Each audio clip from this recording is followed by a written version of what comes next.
কি বন্ধু, ভালো আছেন? আশা করি ভালো আছেন।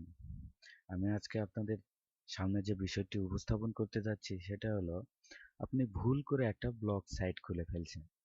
তো ব্লগ সাইটটা আপনি আর এই লিস্টে রাখতে চাচ্ছেন না।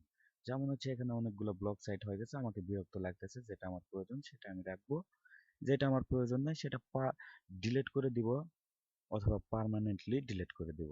তো সেটা করব কিভাবে? প্রথমে যদি আমরা এখানে যদি কোনো পোস্ট ডিলিট করতে চাই, তাহলে যে পোস্টটি ডিলিট করতে চাই সেটাতে ক্লিক করে এই ডিলিটে দিয়ে দিলাম, পোস্টটা ডিলিট হয়ে গেল। এখন আমরা ব্লগটাই ডিলিট করে দিব। সে একটা কথা, এটা একটা ব্লগ, তো এটা আমি আর রাখতে চাচ্ছি না। তো তাহলে আমাদের কি করতে হবে? প্রথমে এই যে যে ব্লগটি ডিলিট করতে চাচ্ছি, সে একটা কথা, এই ব্লগটা, তো এই ব্লগে ক্লিক করলাম। তারপর আমরা সেটিংসে যাব। সেটিংসে যাওয়ার পর এখানে বেসিক, ইমেল, এখানে অনেকগুলো ফাংশন আছে। তার মধ্যে আমরা আদার্সে ক্লিক করব। আদার্সে ক্লিক করলে এখানে রিমুভ ইওর ব্লগ একটা লেখা আছে। তো আমরা ডিলিট ব্লগে দিব। আপনার ব্লগের ডাটা যদি কিছু থেকে থাকে, যে আপনি পরবর্তীতে আবার আপনি এই ধরনের ওয়েবসাইট করতে চান, তাহলে ডাউনলোড ব্লগে ক্লিক করবেন। আমার যেহেতু দরকার নাই, সেহেতু আমি ডাইরেক্ট ব্লগ ডিলিট ব্লগে ক্লিক করলাম। এই যে এখানে যে যদি রিলোড দেই আমি,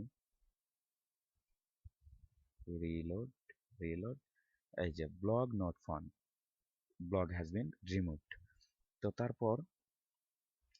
তারপর এটা কিন্তু ডিলিট হয়ে যায় না একদম।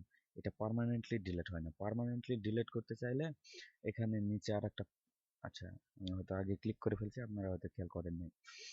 এখানে এই যে এখানে ক্লিক করবেন, একদম সবার লাস্টে এই যে যে ব্লকটা ডিলিট করছি সেটাতে ক্লিক করলাম, এখানে সবার নিচে আসবে।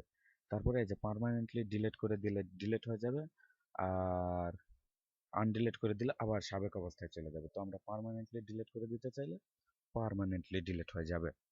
তো এইভাবেই আপনি আপনার ব্লগ সাইটটি একদম রিমুভ করে দিতে পারেন। তো বন্ধু, নিশ্চয়ই ভিডিওটি ভালো লেগেছে। আর যদি আপনি ভিডিওটার দ্বারা উপকার পেয়ে থাকেন, তাহলে অবশ্যই আপনার ফ্রেন্ডদের সাথে ভিডিওটি শেয়ার করুন এবং আমার ইউটিউব চ্যানেলটিতে সাবস্ক্রাইব করতে ভুলবেন না। তো আপনাদের সবাইকে ধন্যবাদ। আপনারা সবাই ভালো থাকবেন, এবং বন্ধু, আপনাকেও বলছি ভালো থাকবেন।